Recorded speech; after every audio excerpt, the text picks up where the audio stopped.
پوری دنیا میں سوائے اسلام کے کچھ نہیں ہوگا. آپ نے ابھی شاعر سے سنا اسلام تھا اسلام ہے. اسلام ہاں صرف تمہارے گاؤں میں نہیں رہے گا، انشاءاللہ امریکہ میں بھی رہے گا، یورپ میں بھی رہے گا، افریقہ میں بھی رہے گا، اور جتنے چیختے چلاتے ان کی گردن پہ بھی رہے گا. ہاں یاد رکھو، اسلام تھا اسلام ہے اسلام ہے. اسی لیے میں نے چند سالوں پہلے کہا تھا، کچھ لوگوں کو تیکھی لگتی ہے بات، کڑوی لگتی ہے کہ مسجد توڑ کر اپنا معبد بنانا ہے. مسجد کو ختم کر دیا، شہید کر دیا. بھائی حکومت تمہارے پاس، طاقت تمہارے پاس، کورٹ تمہارے پاس، وکیل تمہارے پاس، بنا لو. بڑے زور شور سے سب بنا رہے. ہم سے ایک انٹرویو والے نے پوچھا آپ اس پر کیا کہتے ہیں؟ ہم نے صرف اتنا ہی کہا کہ بنانے کے لیے کہو لیکن تھوڑا قبلہ دیکھ کر بنا لینا. اچھا ہے بھائی. قبلہ دیکھ کر بنا لینا. یہ کیوں کہا؟ کیونکہ ہمیں پتا ہے میرے مصطفیٰ نے فرمایا ایک دور آئے گا جب ہر دیوار سے آواز آئے گی اللہ اکبر. ہر جگہ سے اللہ اکبر کی آواز گونجے گی. میرے عزیزو مایوس نہ ہو آج کے ان حالات سے. جو نوجوان مایوس ہو کر سراسیمگی کے شکار ہو جاتے ہیں، مجھے ان سے شکایت ہے. آج بھی تمہارے پاس وہی جذبہ ہے، ہمیں پتا ہے. اگرچہ بکھری ہوئی یہ قوم ہے لیکن بڑی بڑی طاقتیں تم سے خوف زدہ ہیں. ڈرتی کیوں ہیں؟ غریب مسلمانیں دیہات میں رہتے ہیں، کام کاج نہیں ہے، ان کے پاس تو جائیدادیں نہیں، ان کے پاس نوکریاں نہیں، ان کے پاس فوج نہیں، لیکن میڈیا کی زینت تم ہی تو ہو. کتنے چینل ایسے ہیں جن میں ہمارا نام لیے بغیر تو دکان نہیں چلتی. حقیقت ہے یا نہیں؟ کیوں؟ ہم ہی ہم ہیں. ساری جگہ ڈیبیٹ میں ہم ہی ہم ہیں. کچھ بات تو ہے کہ مٹتی نہیں ہستی ہماری. اقبال نے کہا ہے کچھ بات تو ہے کہ مٹتی نہیں ہستی ہماری، صدیوں رہا ہے دشمن دور زماں ہمارا. لیکن میرے عزیزو وہ وقت آئے گا، وہ وقت آئے گا جب تمہارا عشق مچلے گا اور تم عملی میدان میں آؤ گے اور نبی پاک صلی اللہ تعالیٰ علیہ وسلم کا نعرہ بلند ہوگا. کیونکہ قرآن کا وعدہ ہے هو الذی ارسل رسولہ بالہدی ودین الحق لیظہرہ علی الدین کلہ. وہ اللہ ہے جس نے اپنے رسول کو حق کے ساتھ بھیجا ہے تاکہ وہ اپنا دین پوری دنیا میں غالب فرمائے. دین پوری دنیا میں غالب آئے گا. کسی کو برا لگتا ہے لگے. قرآن نے خود کہا وَلَوْ كَرِهَ الْكَافِرُونَ وَلَوْ كَرِهَ الْمُشْرِكُونَ. قرآن نے خود کہا ہے مشرکوں کو اگرچہ برا لگتا ہو لیکن دین غالب آئے گا. اس کے غلبے کا وقت اللہ ہمیں دکھائے. بس ہماری تمنا یہ ہے کہ آج مغلوبیت کا زمانہ ہے، ہم مارے جا رہے ہیں، پیٹے جا رہے ہیں. اے اللہ وہ دور بھی دکھا جب اسلام کا غلبہ آ جائے، جب نظام مصطفیٰ ہو. ہر جگہ رسول کریم صلی اللہ تعالیٰ علیہ وسلم کی شریعت طیبہ طاہرہ کا دورہ وہ دور آئے گا. عزیزان گرامی وقار، دو چند باتیں میں عرض کرتا ہوں جن کو ایسا لگتا ہے کہ اس زمانے میں ہمارے ساتھ اگر کچھ ہوا تو کیا ہوگا. کچھ نہیں. کیا صحابہ کی جانیں نہیں گئیں؟ کیا حضور پاک صلی اللہ تعالیٰ علیہ وسلم کے خاندان والے اہل بیت اطہار ان کی جانیں نہیں گئیں؟ اس دور میں اگر ہم جیسوں کا کچھ ہوتا ہے تو وہ صحابہ کے پیر کے ناخن کے برابر بھی نہیں ہے. ہماری حیثیت کچھ نہیں ہے. جب رسول اللہ صلی اللہ تعالیٰ علیہ وسلم کے سگے چچا سید الشہداء امیر حمزہ میدان احد میں اس حالت میں شہید کیے گئے تھے کہ سینہ پھاڑ کر کے کلیجہ نکال کر چبایا گیا تھا، آپ کے جسم کے ٹکڑے ہوئے تھے. تو کیا یہ حضرت امیر حمزہ رضی اللہ تعالیٰ عنہ کی شکست اور ان کی ہار پر کوئی لعنت کرے گا آج؟ نعوذ باللہ من ذالک، ہرگز نہیں. بلکہ رہتی دنیا تک ان کی شہادت کو سلامی دی جائے گی. کیوں؟ اس لیے کہ قرآن نے کہا ہے کہ شہید مرتے نہیں ہیں، وہ اپنی قبروں میں زندہ ہوتے ہیں. اگر اللہ تبارک و تعالیٰ نے ہماری زندگی میں لکھا ہے ہم چونٹی سے بھی مر جائیں گے، اور اگر ابھی موت نہیں لکھی ہے چونٹی سے بھی نہیں مرو گے بلکہ مودی سے بھی نہیں مرو گے. اگر موت نہیں ہے کسی سے نہیں مرنا ہے، اور اگر موت لکھی ہے تو مچھر سے بھی مر جاؤ، یہ تقدیر ہے جس پر ایمان ضروری ہے۔ اے مسلمانوں، اپنے ایمان کو سنبھالو، مضبوطی کے ساتھ اگر رہنا ہے تو اپنے تشخص کے ساتھ رہو، اسلام کو چھپا چھپا کر کے مت رہنا۔ تمہاری نمازیں کہاں ہیں؟ تمہارے اعمال کہاں ہیں؟ تمہارے چہرے بھی آج بدل گئے، تم خود چاہتے ہو کہ اسلام پردیس بن کر کے رہے، اسلام کو ظاہر کرو، تمہارے چہروں سے بھی تو پتا چلے کہ تم اسلام سے کتنی محبت کرتے ہو، تمہارے گھر کی بیٹیوں کی سروں پر اسلام تو نظر آنا چاہیے۔ اسلام کا نعرہ تو بڑے بلند آواز سے لگا ہے نا، اسلام تھا، اسلام ہے اور اسلام رہے گا۔ کہاں رہے گا؟ تمہارے گھر میں کب رہے گا؟ تمہاری زندگی میں کب رہے گا؟ جب تم خود اسلام کو اپنے گھر میں پسند کرو، اپنے بچوں پر پسند کرو، اپنی عورتوں پر پسند کرو، تو پھر دیکھو مجال ہے کوئی اسلام کی طرف انگلی بھی اٹھائے۔ دنیا یہ دیکھ رہی ہے کہ ان کو اسلام کی طرف سے کوئی رغبت باقی نہیں رہ گئی ہے۔ اللہ کریم آپ سب کو اسلام کا سچا سپاہی بنا کر کے رکھے۔ عزیزان گرامی وقات، میرا میسج صرف اتنا ہے کہ جینا ہے تو عشق رسول میں جیو، اور موت آئے تو میرے مصطفیٰ کے قدموں میں موت آئے۔ اس تمنا کے ساتھ جیو، انشاءاللہ العزیز یہاں پر کوئی بال بیکا نہ ہوگا، اور اگر ہوگا تو حضور کی محبت میں ہوگا۔ مکہ مکرمہ میں جب بلال حبشی کو لوگ مارتے تھے، ان کے سینے پر پتھر رکھتے، ان کو انگاروں میں سلایا جاتا تھا، تو کیا انہوں نے چھوڑ دیا تھا اسلام؟ نہیں نہیں نہیں، اب اسلام نہیں کہوں گا، تمہارے بھگوانوں کا نام لوں گا، نہیں۔ ان مصیبتوں میں بھی وہ ثابت قدم رہے، اور چند دنوں کے بعد جب اللہ تعالیٰ نے بلال حبشی کو آزادی عطا کی، میرے مصطفیٰ کے قدموں میں گئے، 6 سال کے بعد مکہ واپس آئے۔ توجہ، 6 سال کے بعد مکہ جب رسول اللہ کے ساتھ واپس آئے، مکہ فتح ہو چکا تھا، اور رسول اللہ نے بلال حبشی کو کعبے کی چھت پر چڑھایا تھا۔ دنیا دیکھ رہی تھی چند سالوں پہلے یہی وہ بلال ہے جن کو مکہ کی گلیوں میں رسی ڈال کر کے کھینچا جاتا تھا پیروں میں، اور آج یہی بلال خانہ کعبہ کی چھت پر ہے اذان دینے کے لیے۔ کتنی تبدیلی ہے یہ دنیا کو پتہ ہونا چاہیے۔ جو نبی کی محبت میں زخم کھاتا ہے، اللہ اس کی عزت کو خانہ کعبہ سے بھی بلند کر دیتا ہے۔ حضور کی محبت میں زخم کھایا ہے، حضور کی وفاداری میں ثابت قدم رہا ہے، تو اللہ نے کعبے کی چھت پر چڑھایا ہے۔ عزیزان گرامی وقار، آج اگر مصیبتیں آتی ہیں تو اعلیٰ حضرت کا یہ شعر یاد رکھ لینا۔ اعلیٰ حضرت نے بہت پیارے انداز میں ہمیں سمجھایا ہے، خوف نہ رکھ رضا ذرا، تو ہے عبد مصطفیٰ۔ خوف نہ رکھ رضا ذرا، تو ہے عبد مصطفیٰ، تیرے لیے امان ہے، تیرے لیے امان ہے۔ ہمارے لیے مقصد آج کی میری تقریر کا خلاصہ یہی ہے کہ انہیں جانا، انہیں مانا، نہ رکھا غیر سے کام، للہ الحمد میں دنیا سے مسلمان گیا۔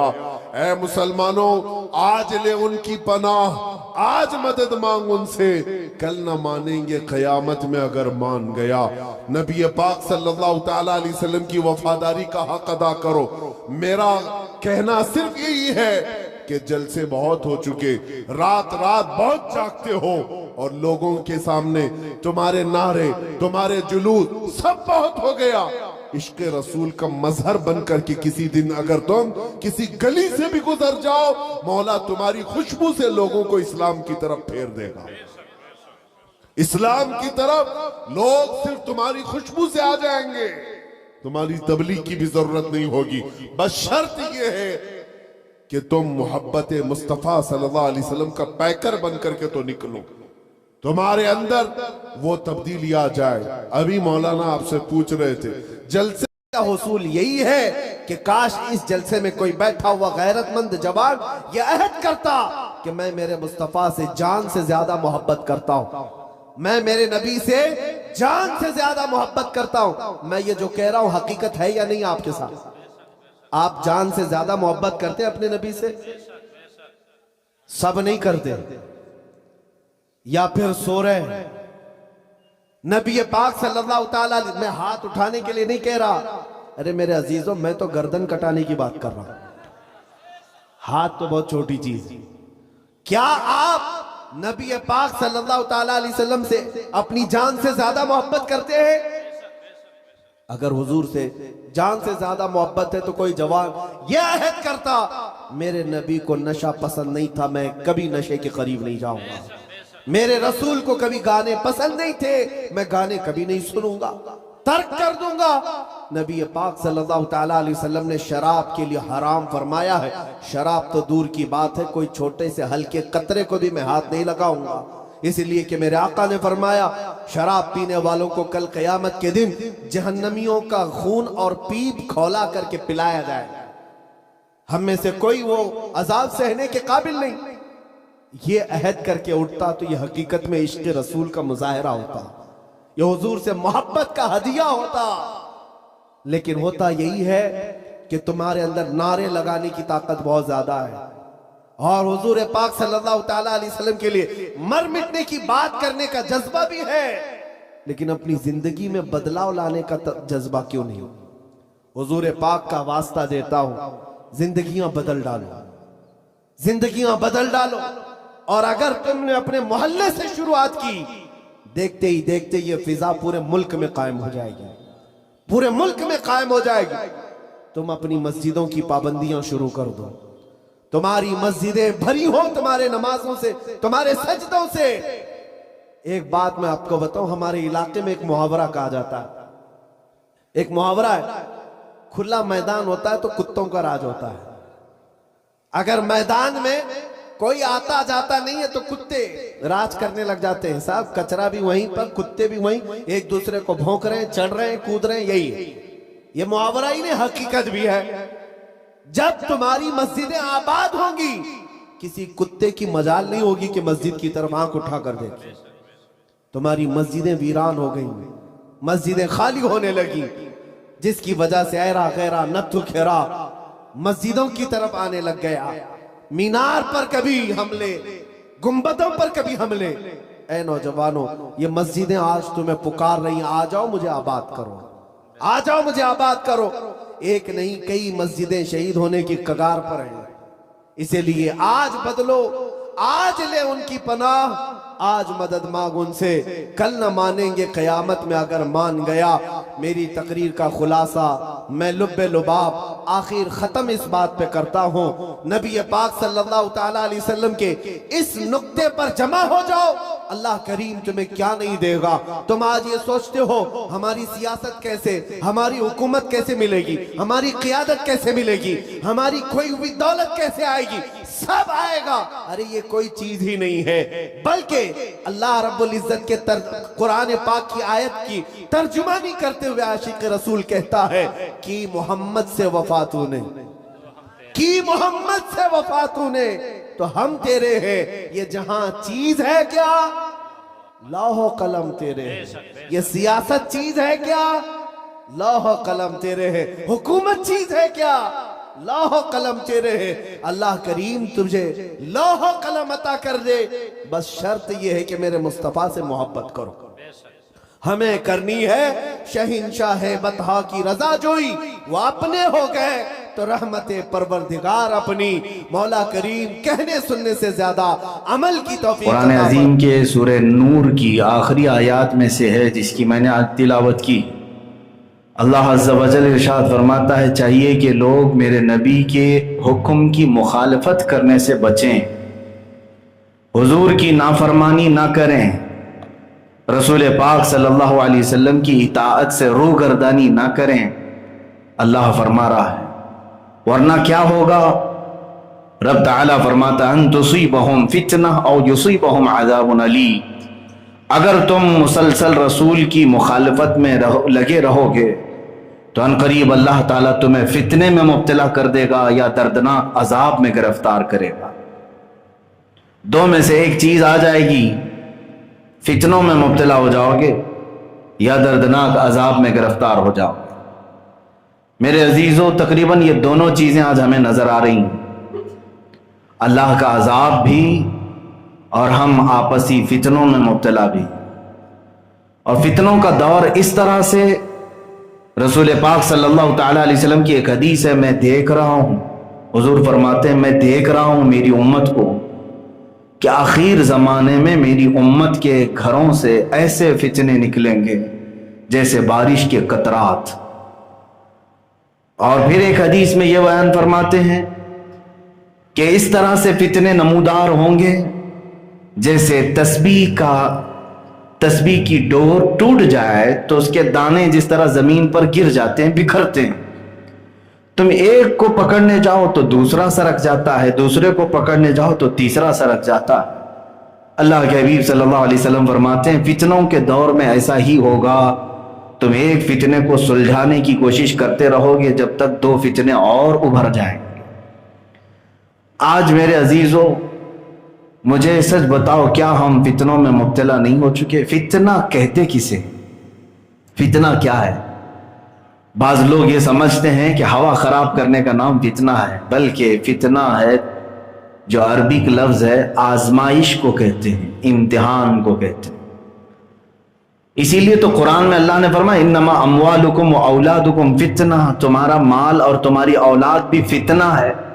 فتنہ کا مطلب کیا ہے؟ تمہارے لیے آزمائش ہے، دیا تو اللہ نے ہے تمہیں مال بھی اور اولاد بھی، اب یہ دیکھا جائے گا کہ ان کی محبت میں گرفتار ہو کے تم کہیں خدا کو تو نہیں چھوڑ دو گے۔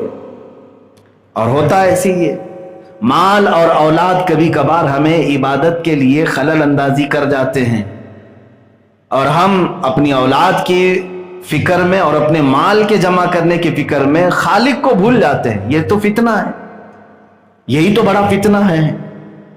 عزیزان گرامی وقار، آج جن فتنوں کا دور شروع ہے وہ اس قدر خطرناک ہے کہ جس کو بولنا میرے لیے بہت ضروری ہے۔ اللہ کے حبیب صلی اللہ تعالی علیہ وسلم کے فرامین کے مطابق جب آپ احادیث رسول پڑھیں گے تو قیامت کے قریب ہونے والے جو بڑے بڑے فتنوں کا ذکر میرے آقا نے فرمایا، اس کے نمودار ہونے اور ظاہر ہونے کے اوقات شروع ہو چکے ہیں۔ یہ کے بعد دیگرے ہمیں ختم کرنے کے لیے، ہمیں مار ڈالنے کے لیے منصوبے بنانا شروع ہو چکے، اور وہ حدیث بھی صادق آ گئی جو ابو داؤد شریف کی حدیث ہے۔ میرے آقا صلی اللہ علیہ وسلم فرماتے ہیں یوشک ان تداعى علیکم الامم کما تداعى الاکلۃ الی قصعتها۔ حضور فرماتے ہیں عنقریب تم دیکھو کہ میری امت پر ساری قومیں ایسے جھپٹ پڑیں گی جیسے بھوکا برتن پہ جھپٹتا ہے، ہر کوئی میری امت کو نشانہ بنائے گا۔ تو صحابہ اکرام رضوان اللہ تعالی علیہم اجمعین نے اس وقت پوچھا تھا یا رسول اللہ صلی اللہ علیہ وسلم، کیا اس وقت آپ کی اس امت کی تعداد کم ہوگی؟ کیوں ایسا کریں گی؟ پوری دنیا کی قومیں مل کر کے سب ان کو کیوں پریشان کریں گے؟ آپ کے غلاموں پر کیوں جھپٹ پڑیں گے؟ اللہ کے نبی صلی اللہ علیہ وسلم فرماتے ہیں تعداد کم نہیں بلکہ بہت زیادہ ہوگی۔ وَلَكِنَّكُمْ كَثِيرُونَ، حضور فرماتے ہیں بلکہ تم بہت بڑی تعداد میں ہوں گے۔ لیکن ساتھ میں میرے آقا صلی اللہ علیہ وسلم نے یہ فرمایا غثاءً كَغُثَاءِ السَّيْلِ، لیکن ان کی حیثیت ایسی ہوگی جیسے سمندر کا جھاگ ہے، یعنی دکھنے میں بہت ہوں گے، ان کے اندر طاقت و قوت نام کی کوئی چیز نہیں رہ جائے گی۔ آج ایک ملک کی تعداد کے اعتبار سے ہم 25 کروڑ 25 کروڑ 25 کروڑ کا نعرہ لگاتے ہیں۔ میرے عزیزوں یہ 25 کروڑ تعداد میں بہت بھاری ہے، بہت بھاری ہے، لیکن مجھے بتاؤ کیا یہ اتنی بڑی تعداد مل کر وہ 313 جو بدر میں آئے تھے ان کے برابر ہو سکتی ہے؟ احد میں جو چند ہزار کی تعداد میں تھے، خندق میں جو چند ہزار کی تعداد میں تھے، ان کے برابر ہیں؟ نہیں ہیں۔ اس کا مطلب ہے کہ ٹوپیاں زیادہ ہو گئی ہیں، داڑیاں زیادہ ہو گئی ہیں، کرتے پاجامے زیادہ ہو گئے ہیں، لیکن مسلمان کہاں ہیں؟ لباس کا نام، چہرے کا نام مسلمان نہیں۔ اسی لیے اقبال نے کہا تھا خرد نے کہہ دیا لا الہ تو کیا حاصل، دل و نگاہ جو مسلمان نہیں تو کچھ بھی نہیں۔ یہ تو زبان کہہ جاتی ہے، تمہاری بڑی بڑی باتیں کہہ جاتی ہیں، لیکن اگر دل و نگاہ مسلمان نہیں تو کچھ بھی نہیں۔ عزیزان گرامی وقار، جن فتنوں کا ذکر میں آج کرنے جا رہا ہوں وہ یہ ہے کہ آپ آزمائے جاؤ گے، ہم بھی آزمائے جائیں گے۔ اور ہماری آزمائش کس لیے ہوگی وہ بھی میں بتاتا ہوں، کیوں آزمائے جائیں گے۔ پہلی چیز تو یہ ہے کہ تمہارے سامنے تمہارے عزیزوں کا قتل ہوگا، تمہارے اپنوں کو مارا جائے گا، تمہارے اپنوں کو پیٹا جائے گا۔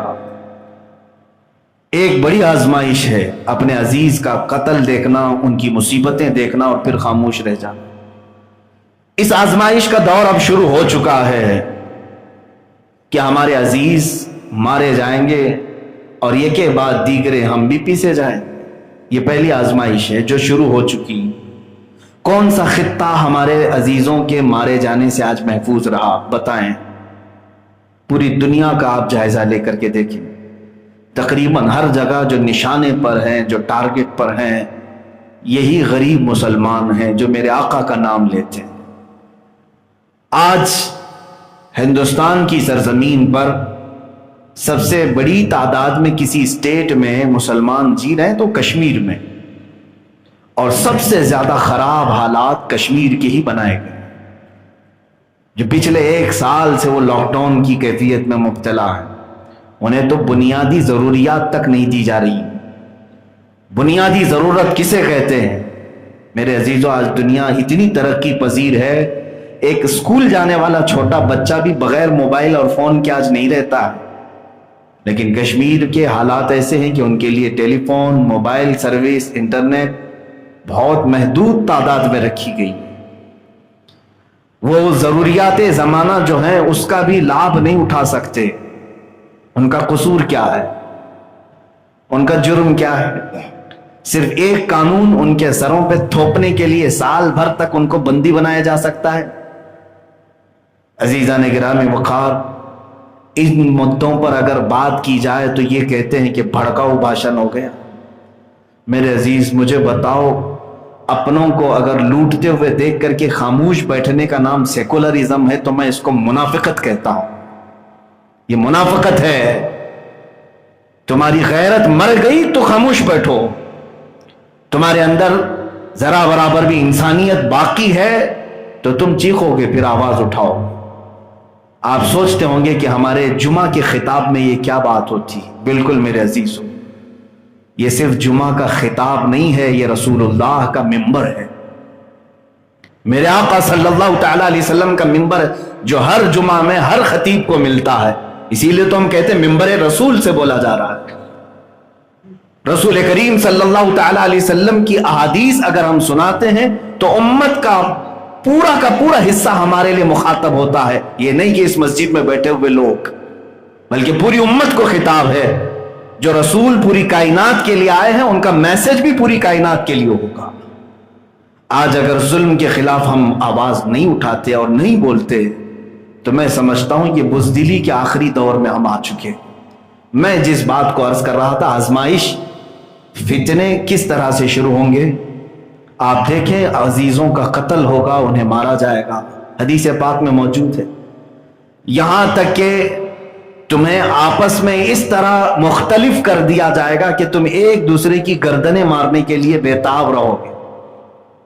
یہ آپس کے متعلق بھی حدیث پاک میں آخر الزمان کی جو حدیثیں، میرے عزیزو اس وقت جو حالات ہیں اس میں یہ ہے کہ تمہاری مسجدیں اب محفوظ نہیں رہیں گی، تمہاری خانقاہیں ختم کر دی جائیں گی، تمہاری آئیڈینٹی چھین لی جائے، بس یہ ہے کہ تم ایک غلام کی حیثیت سے رہو۔ جس طرح سے پچھلے زمانوں میں کم ذات کے لوگ اور چھوٹی برادریوں کے لوگوں سے غلامی کرائی جاتی تھی، وہی خواب تمہارے متعلق بھی دیکھے جا رہے ہیں۔ تمہارا اس زمین پر رہنا دشوار کر دیا جائے گا۔ آپ سوچ رہے ہوں گے میرے عزیزو کہ یہ باتیں کہاں سے اور کیوں کی جا رہی؟ میرے پاس بہت سارے نان مسلم سپیکرز جو خطاب کرتے ہیں اپنی قوم کو، بند کمروں میں یا بند حالوں میں ان کے بیانات موجود ہیں، انٹرنیٹ پر پڑے ہوئے ہیں۔ آج پوری شدت کے ساتھ وہ کیمپیننگ کر رہے ہیں پورے ہندوستان میں، اور ہندوؤں کو اس بات پر آمادہ کر رہے ہیں، بھڑکا رہے ہیں کہ تم 800 سال غلام بنا کر کے رکھے گئے ہندوستان میں مسلمانوں کے، لہذا اب بدلہ لینے کا وقت ہے. تم خاموش مت بیٹھنا، مسلمانوں کو ان کے وطن واپس بھیج دو. یہ افغان سے آئے تھے، پاکستان سے آئے تھے، عرب سے آئے، یہ باتیں کون کر رہا ہے؟ کون زہر پھیلا رہا ہے؟ بڑے بڑے اسپیکر ہیں اور باضابطہ ان کے تقریریں، ان کے بھاشن یوٹیوب پہ، انٹرنیٹ پر موجود ہیں، ہزاروں لاکھوں لوگ سن رہے ہیں. اور یہ زہر پیدا کر کے ہندوؤں کو ابھارنا اور مسلمانوں کو مارنے کے لیے، ان کو واپس بھجوانے کے لیے. آج دیکھیں پچھلے 10 سالوں میں اتنا زہر بھر چکا ہے معاشرے کے اندر کہ جو اچھے دوست ہوا کرتے تھے ہندو، اب وہ بھی ہاتھ ملانے سے کترانے لگ گئے، وہ بھی ہمارے ساتھ بات کرنے سے کترانے لگ گئے، اس لیے کہ زہر بہت تیزی سے پھیلایا جا رہا ہے، بہت تیزی سے پھیلایا جا رہا ہے. ابھی 2 دن قبل میں نے ایک ویڈیو یہ بھی دیکھا. بہرحال وہ لوگ ہمارے لیے دلیل نہیں ہیں، لیکن میں بات ہی کہتا ہوں، کسی سنگٹھن کا صدر ہے اور وہ اپنے پیروکاروں سے کہتا ہے کہ ہر گھر میں ہتھیار ہونا چاہیے اور اس کو صرف اور صرف مسلمانوں کے لیے اختیار کرنا چاہیے. میرے عزیزو، کیا یہ بھڑکاؤ بھاشنیں نہیں ہیں؟ اپنی قوم کو ابھارنا کسی قوم کی دشمنی پر. میں نے کبھی آج تک یہ اعلان نہیں کیا کہ آپ سب نان مسلم کو لے کر کے شدت اختیار کرو، کبھی نہیں ہم کہتے. اسلام اس بات کا حکم نہیں دیتا، بلکہ ذمی کافر، اس کے متعلق اگر آپ حدیثیں پڑھیں گے، میرے آقا صلی اللہ علیہ وسلم فرماتے ہیں اگر کوئی ذمی کافر کو ناحق مارے تو گویا کہ اس نے میرے ساتھ برا سلوک کیا. یہ اللہ کے نبی صلی اللہ علیہ وسلم نے فرمایا. ہمارے ہاں تو اس طرح کے احکام نہیں دیے گئے، لیکن آج جس طرح کا زہر پیدا کیا گیا ہے، اسی زہر کا نتیجہ ہے کہ مسجد شہید بھی ہو گئی اور مندر تعمیر بھی ہو گئی، اور اس کے بعد دوسری مسجدوں پر خونخوار نظریں لگانا شروع بھی ہو گیا. ان تمام باتوں کو کبھی میڈیا یہ نہیں کہتا کہ یہ کٹر واد ہیں، مذہب پرست ہیں.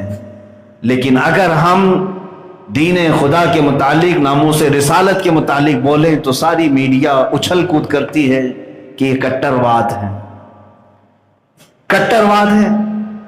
میں ایک حیرت کی بات آپ کو بتا دوں، جو انٹیلیجنس بیورو ہماری ہے انڈیا کی، ان کی ویب سائٹ پر مجھے ابھی پرسوں ہے ایک انجینئر نے خبر دی.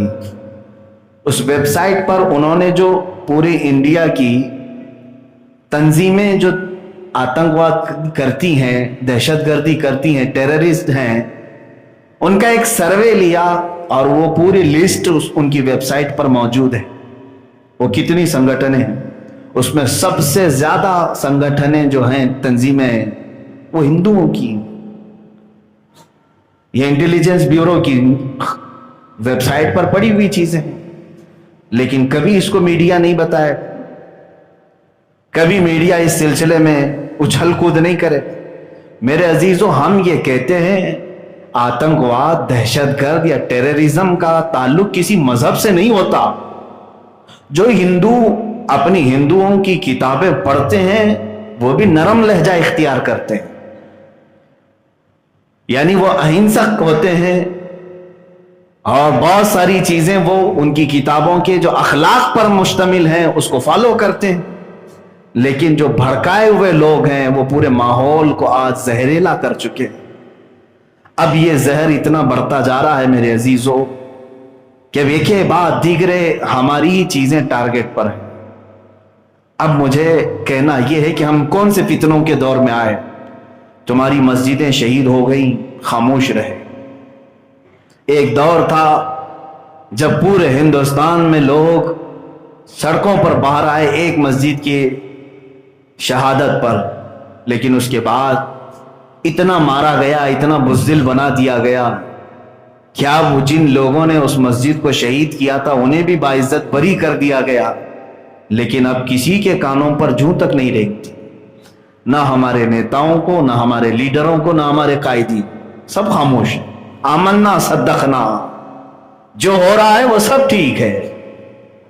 اب اس کے بعد ان کو اتنے پر بس نہیں ہوا، زبردستی پارلیمنٹ میں انہوں نے مسلمانوں کے قانون سے چھیڑ خانی کی، 3 طلاق کا بل پاس کروایا۔ کیا ضرورت کیا تھی ان کو؟ لیکن صرف اور صرف ٹارگٹ کرنا تھا کہ تم اپنے پرسنل لا پر یہاں جی نہیں سکتے۔ اس کے بعد پھر کشمیریوں کو لے کر چھیڑا گیا، NRC کے معاملے کو لے کر ابھارا گیا، پورا ہندوستان سڑکوں پر بھی آیا تو یہ ٹس سے مس نہیں ہوئی۔ اور ہمیں آزمائش کا دور، اور میں آپ کو بتا دوں آگے چلتے ہوئے، کل ہی میں نے ایک خبر یہ بھی پڑھی کہ آپ کے اسی اسٹیٹ کی ایک تنظیم نے مطالبہ کیا ہے کہ مسجدوں سے ہونے والی اذان کو بند کر دیا جائے، لاؤڈ سپیکر کو ختم کر دیا جائے۔ شاید ہو سکتا ہے آپ کے کانوں تک بھی پہنچی۔ برسوں سے اذانیں ہوتی رہی ہیں، سالہ سال سے، کبھی کسی کو یہ اذانیں تکلیف نہیں دے رہی تھی، کبھی کسی کو تکلیف نہیں دے رہی تھی۔ ان اذانوں میں مٹھاس تھی، بلکہ بیشتر اوقات میں نے دیکھا ہے ہندو بھی اتنی تعظیم کرتے ہوئے نظر آتے ہیں اذان کی جیسے مسلمان کرتے ہیں، خاموشی کے اعتبار سے۔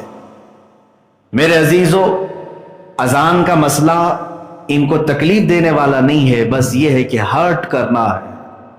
جو چیز تم علل اعلان کر رہے ہو اس کو ختم کرو۔ اتر پردیش میں اب ایک مطالبہ یہ بھی ہوا کہ یہ لوگ جمعہ اور عیدین میں اپنی مسجدوں سے باہر نکل آتے ہیں، سڑکوں پر نماز پڑھنے لگ جاتے ہیں، اس کو بند کر دیا جائے۔ برسوں سے کبھی نماز کو لے کر کوئی اس طرح کی بات نہیں آئی تھی، بلکہ بہت مرتبہ یہ دیکھا جاتا کہ اگر مسلمان نماز پڑھ رہے ہیں تو نان مسلم کھڑے ہو کر دیکھتے تھے، یا تو ان کی حفاظت کے لیے کھڑے ہو جاتے تھے۔ لیکن اب زہر اتنا بھر چکا ہے کہ تمہیں آزادی کے ساتھ نماز پڑھتے ہوئے دیکھنا بھی انہیں پسند نہیں۔ ہم ایک آزاد ملک میں رہ رہے ہیں، لیکن میں آپ کو بتاؤں کیا کیا چیزیں چھینی جائیں گی۔ نمازوں کا معاملہ آیا، لاؤڈ سپیکر کا معاملہ آیا، اتنے پر بھی خاموش نہیں رہے۔ آپ دیکھتے ہوں گے اتر پردیش سے وہاں کے CM کا اعلان کہ لو جہاد کے خلاف ہم قانون پاس کریں گے۔ یہ کیا لفظ ہے لو جہاد؟ پورے اسلام کی ڈکشنری میں لو جہاد کا لفظ ہی نہیں ہے۔ آپ مجھے نکال کر کے بتائیں 1400 سالہ ہماری تاریخ کی کتابوں میں کہیں سے یہ لو جہاد کا لفظ تمہارا اپنا بنایا ہوا ہے؟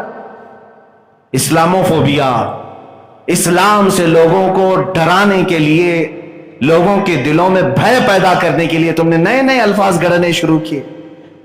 میرے عزیزو، اب تو حالات یہ ہے کہ انہوں نے قانون یہ پاس کرنا ہے۔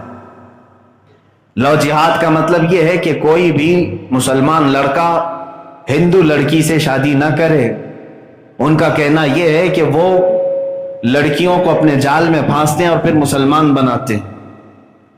میں تو کہتا ہوں یہ قانون آنا بھی چاہیے، اس لیے کہ اسلام میں نکاح جو ہے مسلمان کا مسلمان کے ساتھ ہی حلال ہے، مسلمان کے ساتھ ہی جائز ہے۔ اکا دکا حالات ہوتے ہوں گے کہیں پر، لیکن ہم آزاد ملک میں رہ رہے ہیں۔ اگر تم نے قانون بنا بھی دیا تو بہت اچھی بات ہے۔ میں تو چاہتا ہی ہوں کہ ہمارے بچے ہماری بچیوں سے نکاح کریں۔ کیا مسلمان لڑکیاں کم ہو گئی ہیں، ختم ہو گئی ہیں؟ نوجوانوں، تم اپنے اسلام میں پیدا ہونے والی بچیوں سے ہی نکاح کرو، اچھی بات ہے۔ لیکن میں سمجھتا ہوں یہ قانون بنانے کے بعد سب سے پہلے اس قانون کے شکنجے میں کون آئے گا، اس پر کیا یہ قانون لگائیں گے؟ لو جہاد کا قانون میں سمجھتا ہوں سب سے پہلے BJP لیڈروں کے اوپر آنا چاہیے، اس لیے کہ ان میں 2 بڑے مسلم نیتا ہیں اور دونوں نے ہندوؤں سے شادی کی۔ تو سب سے پہلا تو یہی اسی سنگٹن نے شروع کیا ہے۔ عزیزان گرامی وقار، یہ سب باتیں اپنی جگہ پر، لیکن مجھے جو کہنا ہے وہ یہ ہے، یہ کہ بعد دیگرے یہ چیزیں بڑھتی چلی جائیں گی، بڑھتی چلی جائیں گی۔ تمہاری داڑیاں پکڑ کر کے تمہارے چہروں پر مارنا، ٹوپیاں کھینچ لینا، مسجدوں کے لاؤڈ سپیکر نکالنے کی بات کرنا، تمہاری تقریروں سے انہیں الرجی ہونا، لو جہاد کے الفاظ لانا، یہ سب کرتے جائیں گے۔ تمہاری آزمائش کس بات پر ہو رہی ہے؟ اس بات پر کہ پورا کا پورا میدان سناٹا ہے، کوئی بولنے کو تک تیار نہیں۔ اب میں آپ کو بتاتا ہوں حدیث رسول، تمہارے اوپر ذلت پر ذلت آتی جائے گی۔ اللہ کے نبی صلی اللہ علیہ وسلم نے فرمایا، ابو داؤد شریف کی حدیث ہے، حضرت عبداللہ ابن عمر رضی اللہ تعالیٰ عنہما اس کے راوی ہیں، فرماتے ہیں اذا تبایعتم العینۃ واخذتم الزرع واخذتم اذناب البقر ورضیتم بالزرع وترکتم الجہاد سلط اللہ علیکم ذلا لا ينزعه حتى ترجعوا الى دینکم او کما قال رسول اللہ صلی اللہ علیہ وسلم۔ میرے آقا فرماتے ہیں جب تم سود کے کاروبار میں لگ جاؤ اور کھیتی باڑی میں لگ جاؤ اور جہاد کو ترک کر دو گے، یہ لفظ ان کے لیے بڑا بم ثابت ہوتا ہے۔ حضور اکرم صلی اللہ علیہ وسلم نے فرمایا جب تم جہاد کو ترک کر دو گے اللہ تمہارے اوپر ذلت کو مقرر کر دے گا، اور یہ ذلت نہیں ہٹائی جائے گی، لا ينزعه، یہ ذلت تمہارے اوپر سے نہیں ہٹائی جائے گی، حتی ترجعوا الی دینکم، یہاں تک کہ تم اپنے پرانے دین میں واپس آ جاؤ۔ جب تک تم لوٹ نہیں آؤ گے اپنے اقدار پر، اس وقت تک تمہارے اوپر ذلت مقرر کی جائے۔ عزیزان گرامی وقار، وہ کون سا پرانا ہمارا دین ہے؟ وہی صحابہ اکرام رضوان اللہ تعالی علیہم اجمعین کا، صحابہ کے بعد تابعین کا۔ جانتے ہیں جنگ تبوک کیوں ہوئی تھی؟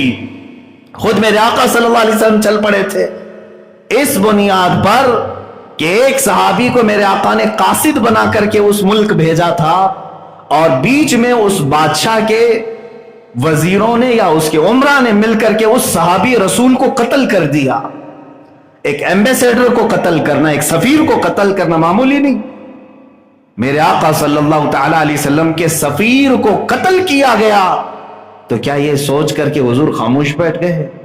چلو ایک آدمی ہی تو گیا ہے، دوسرے ملک میں مرا ہے؟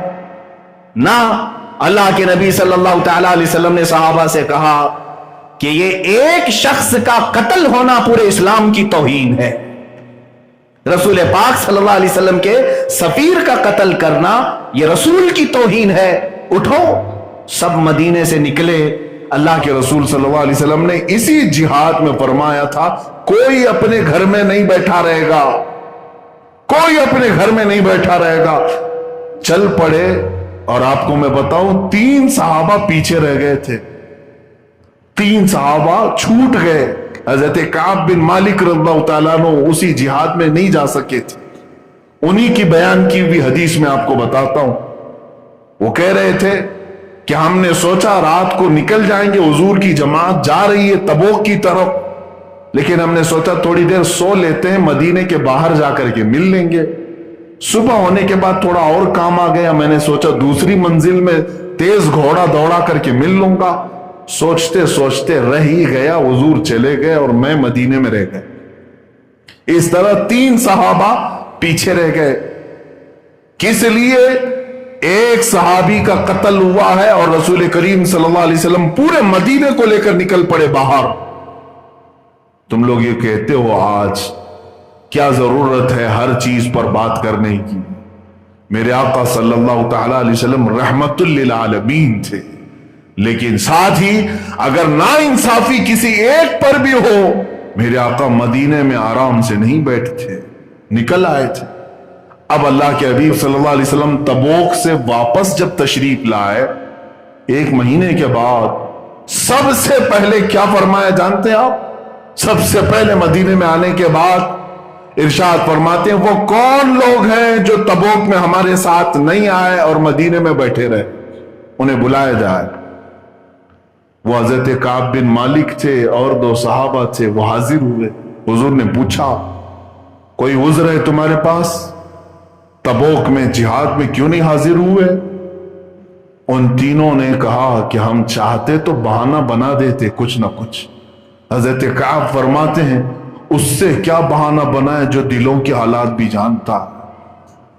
ہم نے کہا یا رسول اللہ صلی اللہ علیہ وسلم بس سستی اور کاہلی سے ہم پیچھے رہ گئے۔